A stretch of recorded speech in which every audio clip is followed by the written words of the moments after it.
¿Cómo están? ¿Qué es la mente? Todos nos hemos hecho esta pregunta. Hay aspectos de nuestro cerebro, del funcionamiento de nuestro cerebro, de nuestro sistema nervioso que no ofrece o no presenta demasiadas dificultades en términos conceptuales. Por ejemplo, los sentidos. La vista, sabemos más o menos cómo funciona la vista, conocemos la mecánica óptica, sabemos que hay una interacción eléctrica, si se quiere, entre el cerebro y el resto del cuerpo para que podamos ser sensibles al gusto, a los sonidos, a los olores, también para que funcionen nuestros organismos, para que nuestros órganos ejecuten determinadas funciones. Todo eso, por supuesto, es complejo, pero desde el punto de vista conceptual no es difícil de entender porque es algo físico, es algo concreto, es algo demostrable, estudiable. Pero ¿qué es el pensamiento? ¿Dónde está? ¿Cómo se produce? ¿Qué son las emociones? ¿Por qué odiamos? ¿Por qué amamos? ¿Por qué nos conmovemos? ¿Por qué sentimos envidia? ¿Dónde está el conocimiento? ¿Dónde se almacena? ¿Qué es la memoria? ¿Cómo se producen estos factores? ¿Es lo que llamamos alma? ¿Es algo extracorporal o simplemente es una combinación de químicos y moléculas que producen un resultado como cualquier otro? O si vamos más allá, ¿existe la mente? O bien, lo contrario, es lo único que existe, que es lo único que nos da certezas de que existe todo a nuestro alrededor, como decía Descartes, pienso, luego existo. Todo esto forma parte de lo que se conoce como filosofía de la mente, que es el tema de nuestro programa de hoy en Grandes Documentales. Dentro de este ciclo que llamamos Grandes Ideas de la Filosofía, coproducido con la Universidad de Princeton, profesores de importantes universidades de Estados Unidos nos explican de qué se trata todo esto. Gracias por acompañarnos, espero que lo disfruten.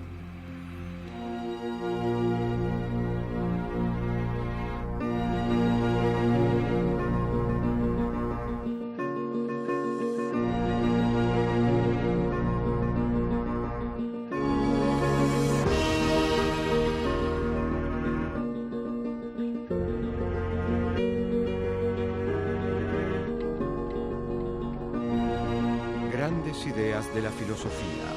Filosofía de la mente.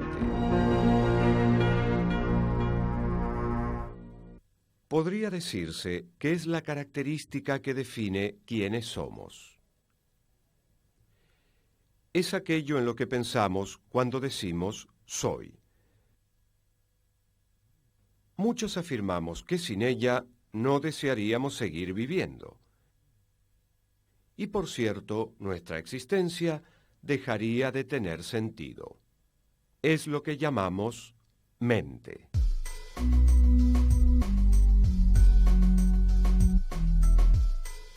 De todos los misterios del universo, tal vez el más intrigante sea el que reside en el centro de nuestro propio ser, la mente. Pero, ¿qué es? ¿Una pequeña persona en mi cabeza que piensa por mí?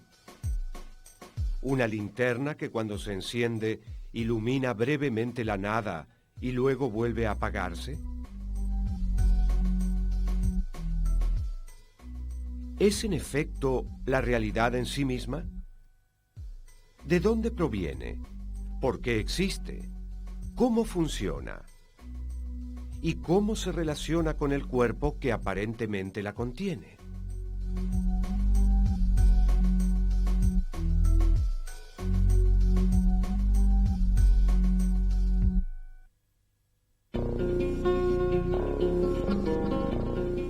La filosofía de la mente es una rama de la filosofía que trata los problemas conceptuales que surgen al estudiar la mente.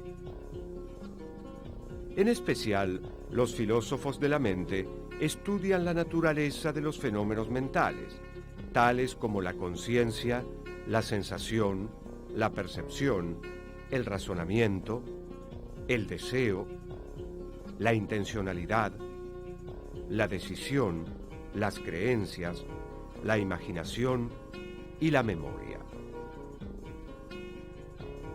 exploran la relación que existe entre el mundo físico y el mundo mental, entre la mente y el cerebro, y temas relacionados como la voluntad libre, el determinismo y la causalidad mental. Buscan responder las preguntas básicas sobre la mente, comenzando por su naturaleza esencial.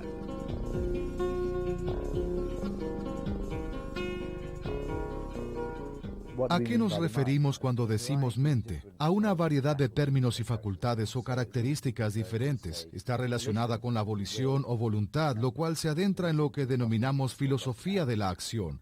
Personas haciendo cosas. Ese es un aspecto de la mente, la capacidad que tenemos para tomar decisiones y demás. Ese aspecto de la filosofía de la mente tratará conceptos como la intención y el deseo, la decisión o la voluntad. Luego habrá una filosofía de la mente más abocada a la percepción, la recepción de las cosas de este mundo. Bien, las dos preguntas centrales de la filosofía de la mente son: ¿cuál es la naturaleza de la mente? ¿Y cómo encaja la mente dentro de la estructura de causalidad de la realidad?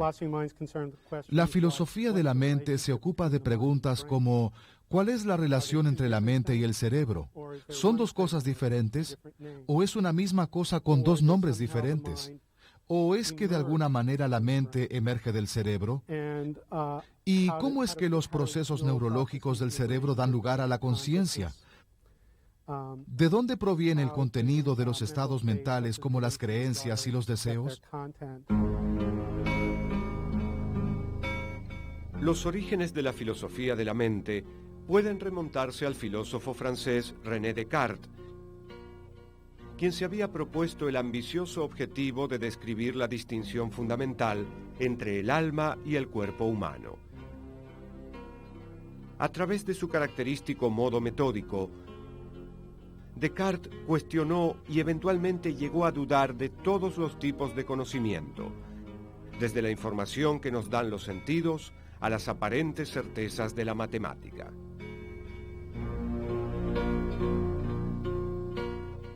Llegó a preguntarse si era posible dudar de todo, incluso de su propia existencia. Finalmente, arribó a la conclusión de que había algo de lo que no se podía dudar. Cogito ergo sum, que en latín significa pienso, luego existo. Si bien no era posible conocer el mundo exterior con absoluta certeza, los contenidos de nuestra mente garantizaban nuestra existencia. Yo no soy esa reunión de miembros que se llama cuerpo humano. No soy un aire tenue y penetrante difundido por todos estos miembros. Pero, ¿qué soy, pues? Una cosa que piensa. ¿Qué es una cosa que piensa? Es una cosa que duda, que concibe, que afirma, que niega, que quiere, que no quiere, que también imagina y siente. La visión de Descartes sobre la mente o la persona, el ser humano, es que la persona está conformada por dos entidades, el cuerpo y la mente. Y según Descartes, la mente es algo radicalmente distinto al cuerpo. La mente es una sustancia no espacial e inmaterial. El cuerpo, una sustancia física tridimensional. Y según Descartes, se relacionan en la manera en que podemos conocernos. Conocemos sobre nuestra mente por una especie de observación interna de la mecánica de esta cosa. Al considerar el dualismo, se presenta una alternativa obvia. Si el dualismo dice que la mente y el cuerpo son dos cosas muy diferentes, entonces el monismo sostiene que en realidad es una sola cosa. Hoy en día, la forma predominante del monismo es el materialismo. Históricamente hay dos posiciones básicas sobre la relación entre la mente y el cerebro, el dualismo y el materialismo.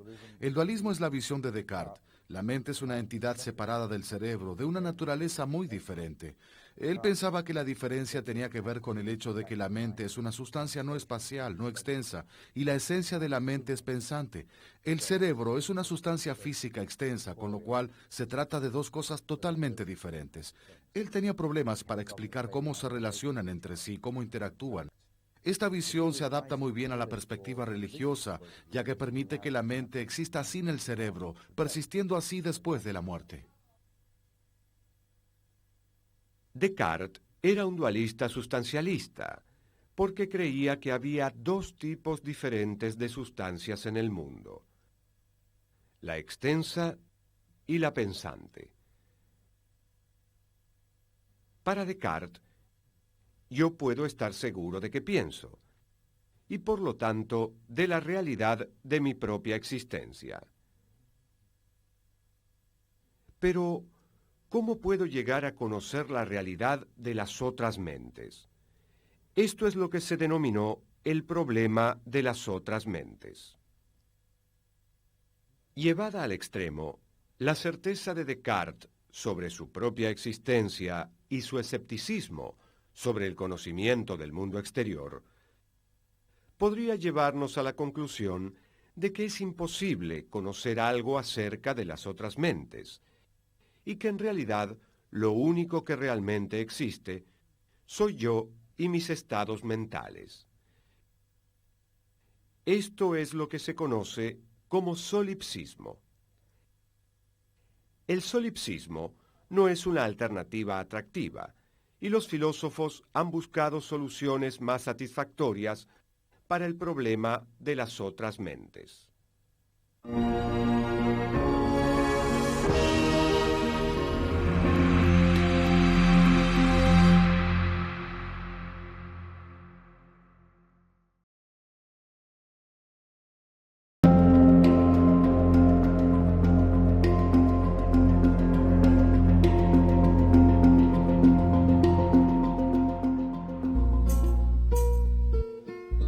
En su prestigiosa obra Investigaciones filosóficas, el filósofo austríaco Ludwig Wittgenstein intentó desentrañar el problema de las otras mentes.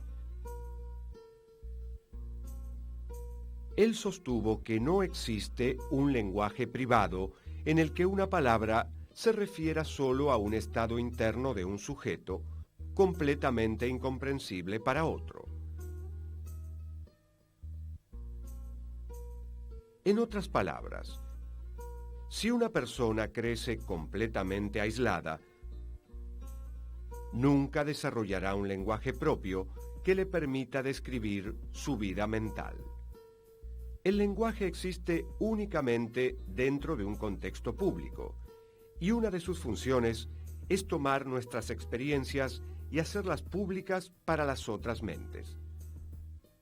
Por lo tanto, el hecho de que seamos capaces de expresar la experiencia de nuestros estados mentales determina en sí la existencia de las otras mentes.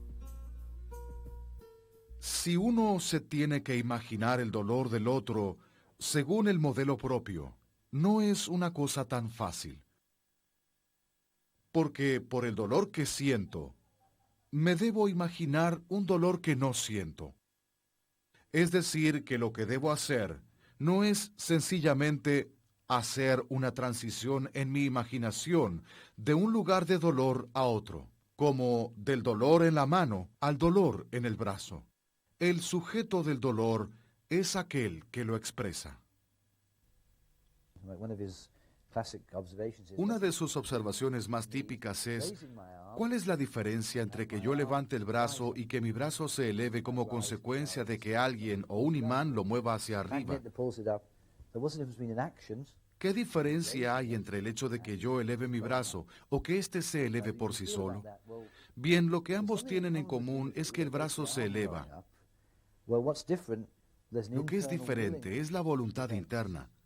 Y luego habla de la idea cartesiana de que la persona está compuesta por la parte mental interna y la otra parte en la que el cuerpo se mueve hacia arriba. Pero lo interesante de este punto es que es muy difícil mantener un tipo de división radical cuando se ve un hecho como el brazo que se eleva, porque uno tiene el concepto de levantar el brazo, que es una acción que incluye algo mental. No existe ahora una división entre el cuerpo y la mente. De alguna manera ambos conforman una sola cosa. ¿Cómo interactúan la mente y el cuerpo? ¿De qué manera el impulso de mover mi mano hacia un lado y hacia el otro se traduce en el acto de saludar?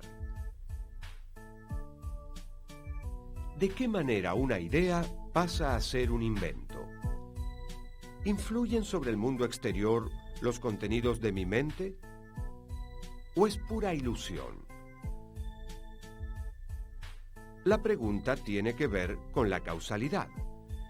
¿De qué manera el pensamiento X puede causar la acción Y? El dualismo cartesiano afirma que hay dos órdenes de causalidad, el mental y el físico. Sin embargo, la ciencia moderna concibe al mundo como causalmente cerrado. Todo lo que sucede tiene solo una causa física.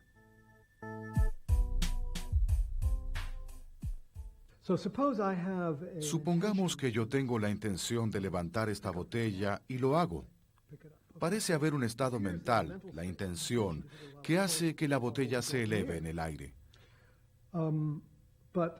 Pero también pensamos que hay un sendero de causalidad puramente físico que va desde el estado de mi cerebro, que es la naturaleza subyacente, que lleva a la práctica la intención de levantar la botella.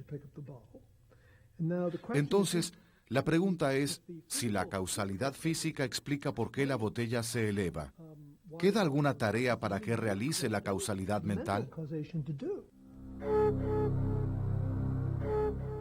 El paradigma cartesiano de los dos órdenes de causalidad, uno mental y otro físico, plantea problemas importantes sobre la manera en que estos interactúan. Una alternativa para abordar estos problemas es afirmar la existencia de estos dos órdenes, pero negar la posibilidad de que exista alguna interacción entre ellos. Lo mental y lo físico serían dos reinos paralelos que nunca se cruzan. Su coincidencia no puede explicarse más que por algún tipo de armonía preestablecida. Este paralelismo fue la respuesta a la que llegó el filósofo alemán Gottfried Wilhelm Leibniz en el siglo XVII.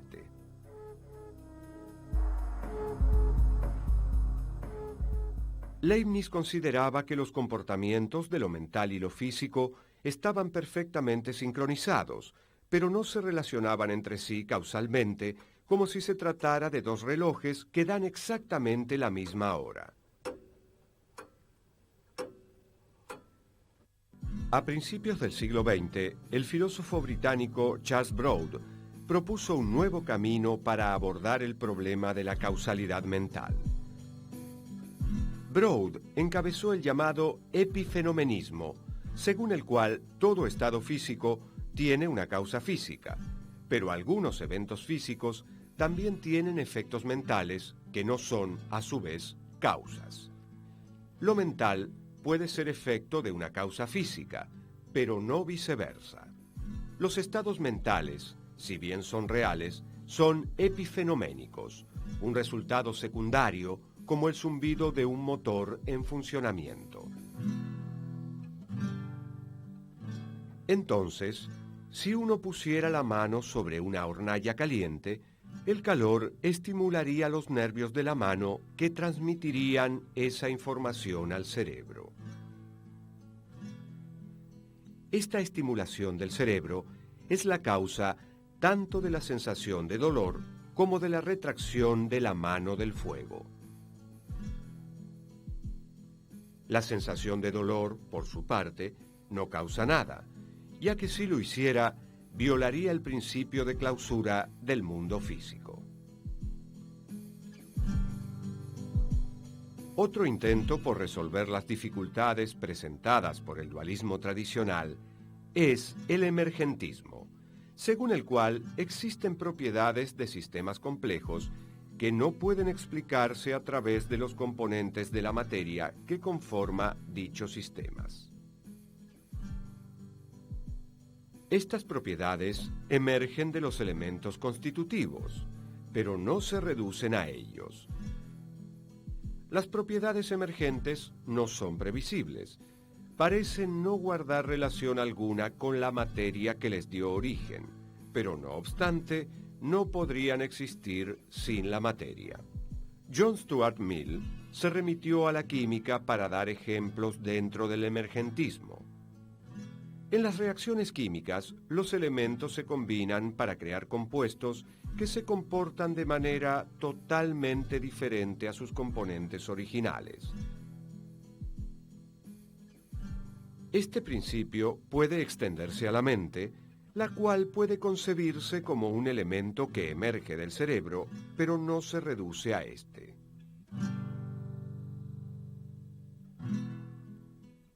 Hoy en día la mayoría de las escuelas son emergentistas. El típico argumento emergentista es afirmar que en realidad no hay dos tipos de objetos diferentes, la mente y el cerebro. Está el cerebro, pero el cerebro tiene algunos estados fundamentales que emergen de estados neurocientíficos, pero que no son en sí estados neurocientíficos, a saber, estados de conciencia y otros tipos de estados mentales. Entonces la mente no es un tipo de objeto especial, sino que los estados mentales son un tipo de estado fundamental, no reducibles de ninguna manera a otro tipo de estados, y emergen de otros tipos de estados del cerebro, los estados neurocientíficos. Mientras el dualismo afirma que los fenómenos mentales son en cierto punto no físicos, el monismo sostiene que uno de los dos reinos, el mental o el físico, es real, mientras que el otro es ilusorio. George Berkeley, filósofo irlandés del siglo XVIII, era defensor de la extrema visión de que lo único que existe son nuestros estados mentales, afirmando que todas las demás cosas no existen en sí mismas, sino como parte de la existencia de las personas. Sostuvo la audaz idea de esse est percipi, ser es ser percibido.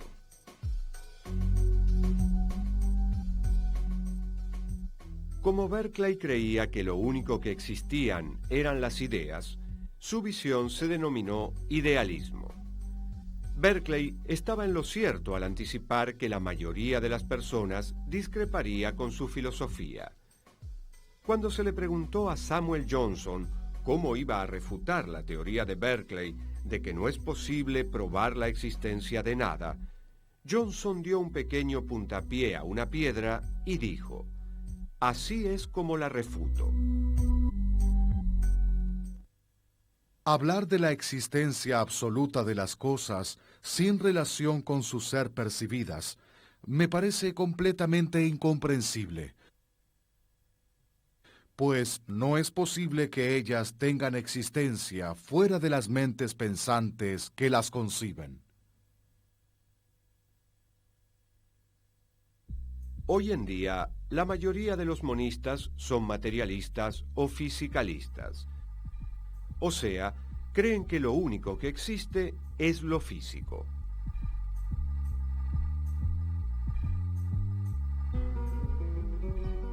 En general, por físico, se entiende todo lo que puede ser conocido a través de las ciencias naturales. Lo mental, de alguna manera, tiene que poder incluirse en este mundo físico. En el extremo opuesto están los materialistas que piensan que la mente es sencillamente el cerebro, que la mente no es otra cosa que el cerebro. Entonces, si digo que estoy pensando en algo, lo único a lo que me estoy refiriendo es lo que están haciendo mis neuronas. Están enviando ciertas señales, es decir, que hay actividad eléctrica allí dentro. Entonces, los sentimientos, las ideas, la voluntad, no son otra cosa que la actividad de mis neuronas. Así es como lo investigan los neurofisiólogos. Cuando observamos el cerebro de alguien y registramos la actividad de las neuronas, estamos observando la mente de esa persona. Eso es lo que vemos. Una rama del materialismo es el conductismo. Hay distintos tipos de pensamiento conductista, pero en general este movimiento intenta aislar los contenidos de la mente en una caja negra, argumentando que como los fenómenos mentales no pueden observarse, no es necesario explicarlos. Lo que interesa de lo mental es la conducta manifiesta.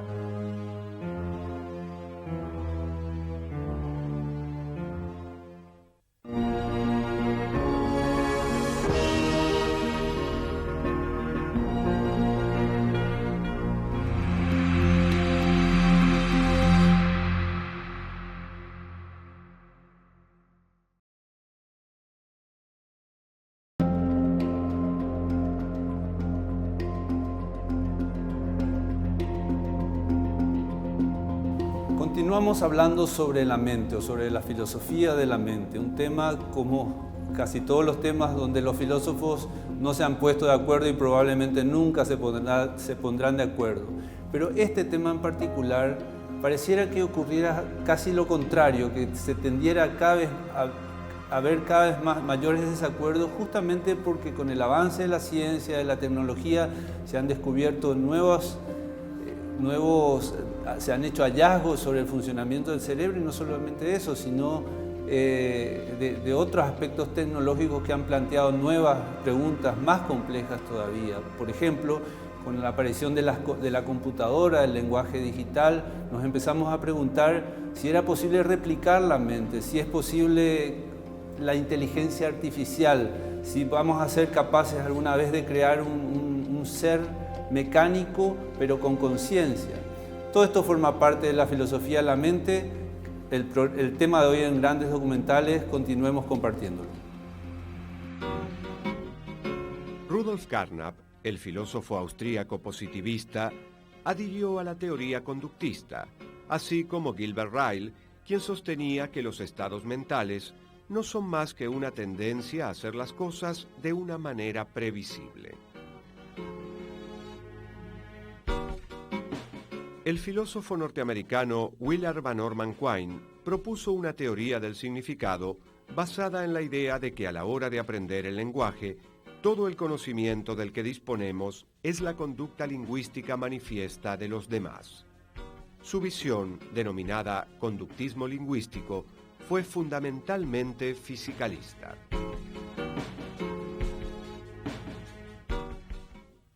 Habiendo interpretado a las disposiciones de la conducta como estados fisiológicos, concluyo con la así denominada teoría de la identidad psicofísica. Los estados mentales son estados del cuerpo. La teoría de la identidad psicofísica es otro tipo de fisicalismo que sostiene que los estados y procesos de la mente son idénticos a los estados y procesos del cerebro.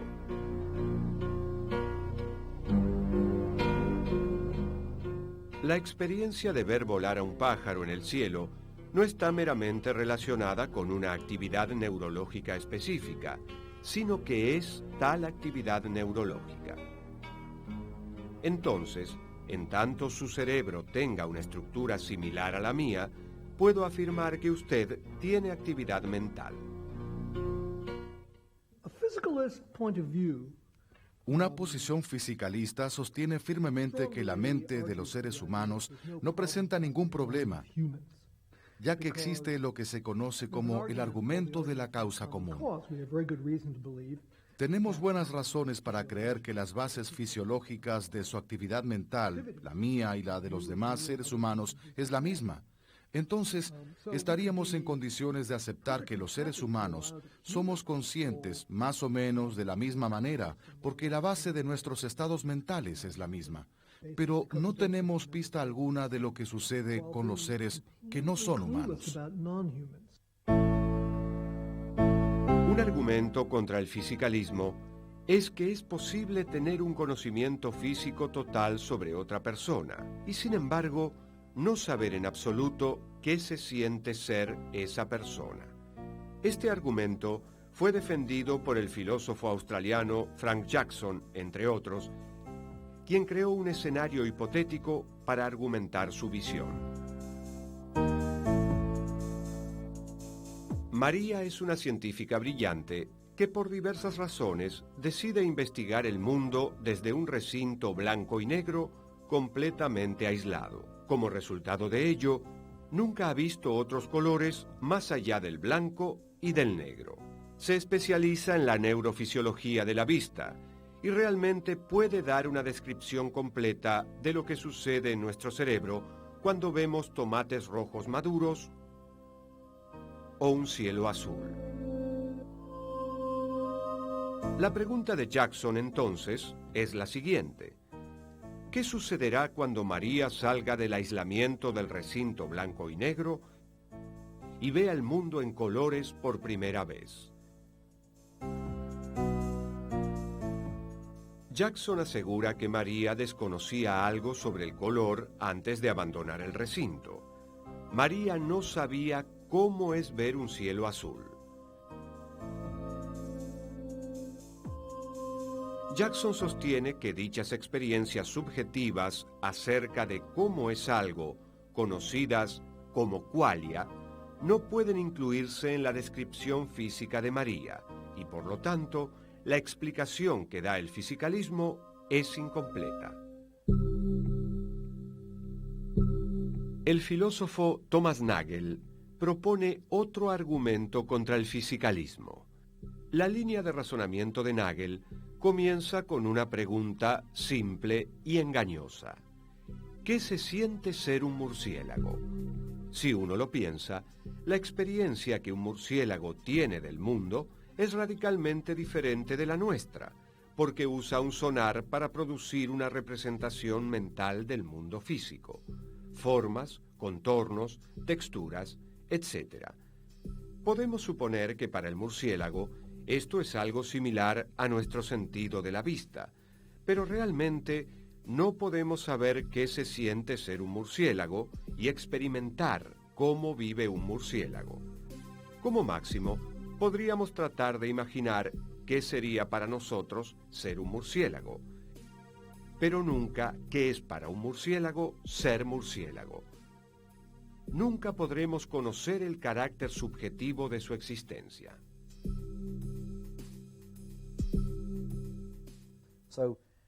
Entonces, así se explica qué es la conciencia para el murciélago. Y también existe qué se siente ser un ser humano o qué se siente ser un perro, pero no existe nada parecido a qué se siente ser esta mesa, lo que significa que no hay conciencia allí, no hay una manera de ser, no hay sentimientos. Es muy difícil expresar este concepto con palabras.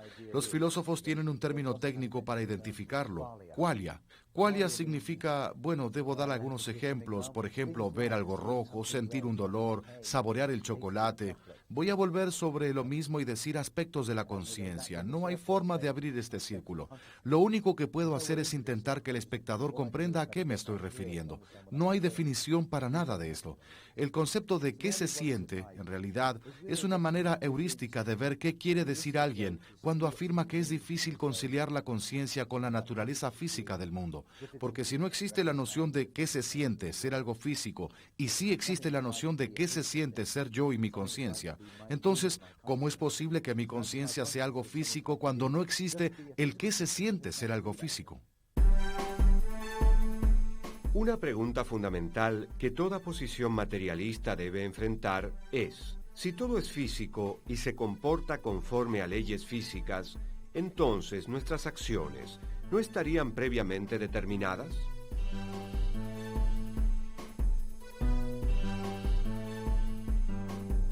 En otras palabras, ¿acaso esto no significa que no tenemos voluntad libre? Si vemos el comportamiento de otros como causalmente determinado por factores externos a ellos, entonces, ¿cómo es posible hacer que alguien sea responsable de sus acciones?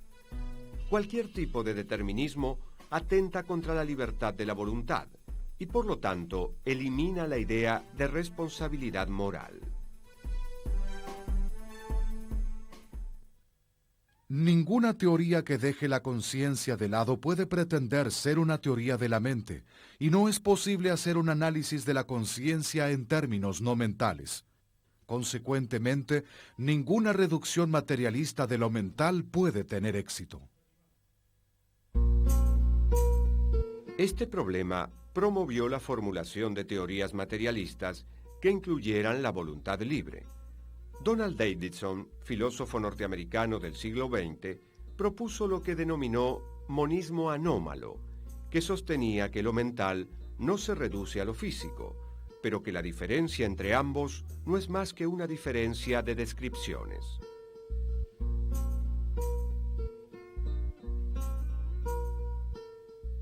Él creía que no hay leyes estrictas en la relación entre hechos físicos y mentales. Los hechos mentales son anómalos porque no pueden ser explicados o anticipados por el análisis científico. En otras palabras, la voluntad libre es nuevamente posible. Otra teoría materialista no reduccionista es el funcionalismo, que fue formulada de distintas maneras por Hilary Putnam, David Lewis, Daniel Dennett y otros. Es posible comprender qué es el funcionalismo en términos generales, comparando los estados mentales con dispositivos mecánicos. Un disyuntor, por ejemplo, puede tener muchas formas diferentes, desde ser un simple fusible hasta un complejo dispositivo. Lo que lo convierte en un disyuntor es su función, a saber, interrumpir un circuito eléctrico al detectar una sobrecarga. La mente, al igual que el disyuntor, debe ser comprendida en función de otras cosas. La mente incorpora información sensorial y ejecuta acciones.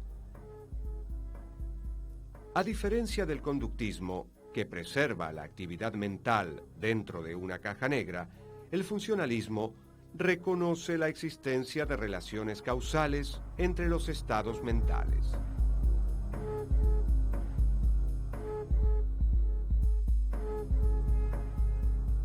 La idea del funcionalismo surgió de lo que se conoce como metáfora computacional, que sostiene que la mente es como un programa o software que corre sobre el hardware que es nuestro cerebro.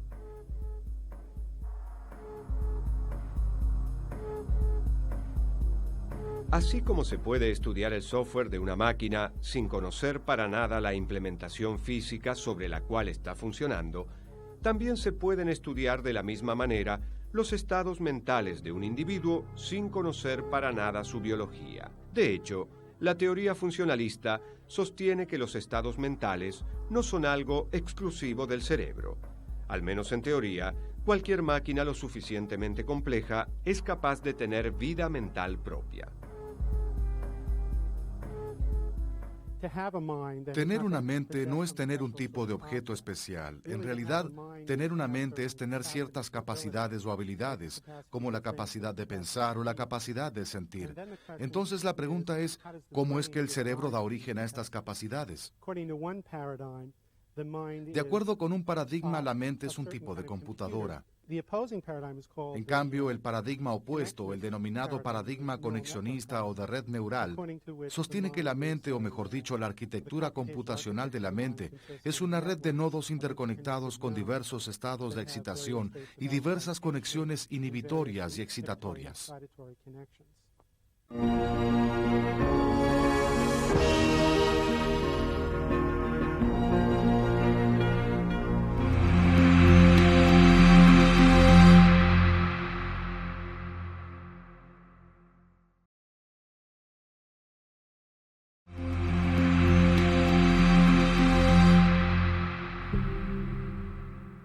Una de las primeras ramas del funcionalismo fue el funcionalismo de la máquina de Turing.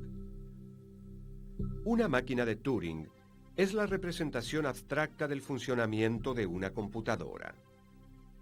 Recibió su nombre en reconocimiento del matemático y lógico inglés Alan Turing, que sostenía que el comportamiento humano puede ser entendido como el funcionamiento de una computadora. Si pensar parece ser en términos generales la manipulación de símbolos, tal vez seamos máquinas de Turing, tal vez seamos computadoras. Entonces es posible que la manera de entender nuestra mente sea pensarla en función de un programa de computación. Si me dieran un problema para resolver de aritmética elemental o de filosofía, cualquier tipo de problema, mi mente atravesará una serie de pasos computacionales que en principio podrían estar programados en una computadora, y entonces tendríamos una teoría completa sobre cómo funciona nuestra mente cuando resuelve problemas. Si teóricamente es posible crear una máquina que piense, la pregunta que surge entonces es, ¿cómo sabemos si lo hemos logrado? ¿Cómo podemos comprobar que esta computadora superinteligente alcanzó el estado de conciencia? Descartes había sostenido que la clave fundamental para detectar la presencia del pensamiento real es la capacidad para responder preguntas. Pues se puede concebir que una máquina esté hecha de tal manera que profiera palabras, pero no que ordene las palabras de diversos modos para responder según el sentido de cuanto en su presencia se diga. Como pueden hacer aún los más estúpidos de los hombres. Para determinar si una máquina es consciente o no, Turing propuso una prueba sencilla. La idea del test de Turing es que hay una máquina en una habitación, una persona en otra habitación y una segunda persona, un juez, en una tercera habitación. El juez se comunica tanto con la máquina como con la persona a través de un teletipo, como decía él, o digamos de una computadora. Entonces, en lugar de preguntarnos si la máquina puede pensar, deberíamos preguntarnos si el juez puede diferenciar entre la máquina y la persona. Este es el test de Turing. Resulta claro que las máquinas poseen estados representacionales. Son capaces de acumular datos e incluso pueden incorporarlos autónomamente, como en el caso de los robots equipados con sensores capaces de procesar esa información y actuar en consecuencia. Pero, ¿es ello suficiente para conformar el pensamiento? Si bien los defensores del funcionalismo dirían sí, el filósofo norteamericano John Searle respondería con un rotundo no. Para argumentar su posición, elaboró el experimento de la habitación china. Supongamos que hemos creado una computadora que se comporta como si comprendiera el idioma chino, es decir, recibe los símbolos chinos y da respuestas coherentes. De hecho, esta computadora funciona de manera tan convincente que pasa el test de Turing sin problema alguno. En otras palabras, parece comprender el idioma chino. Ahora imaginemos que colocamos una persona de habla inglesa dentro de la computadora, en una pequeña habitación donde recibe los símbolos chinos a través de una ranura en la puerta. Toma estos símbolos, los compara con una gran tabla de consulta, que es lo que la computadora hace esencialmente, y luego responde utilizando los símbolos indicados en la tabla. Searle argumenta que esta persona no podría comprender en absoluto lo que está diciendo. Solamente estaría manipulando símbolos sin entender su significado.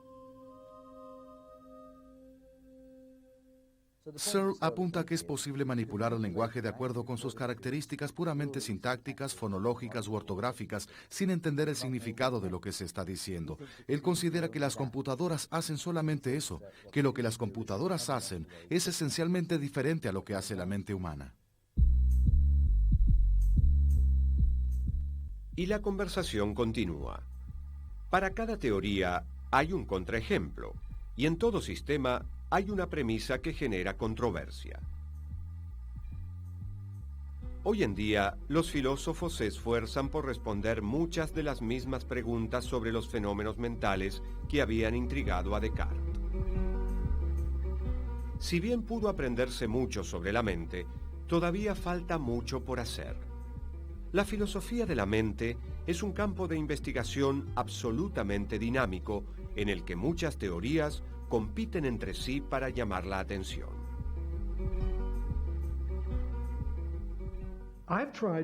He intentado aportar mejoras conceptuales en lo que respecta a la conciencia. En mi opinión, el concepto que tenemos de conciencia se divide en 3 o 4 conceptos diferentes. Y al menos en la etapa inicial de la investigación, debemos procurar distinguirlos entre sí. Existe la conciencia fenomenológica, que es el qué se siente de la experiencia, qué se siente al experimentar sensaciones, la blancura del blanco, la sensación de dolor, qué hace que el chocolate sea tan delicioso para usted. Entonces, un tipo de conciencia es la conciencia fenomenológica. Luego existen tipos cognitivos de conciencia como la conciencia reflexiva, el tipo de conciencia que implica que la mente reflexione sobre un estado de la experiencia.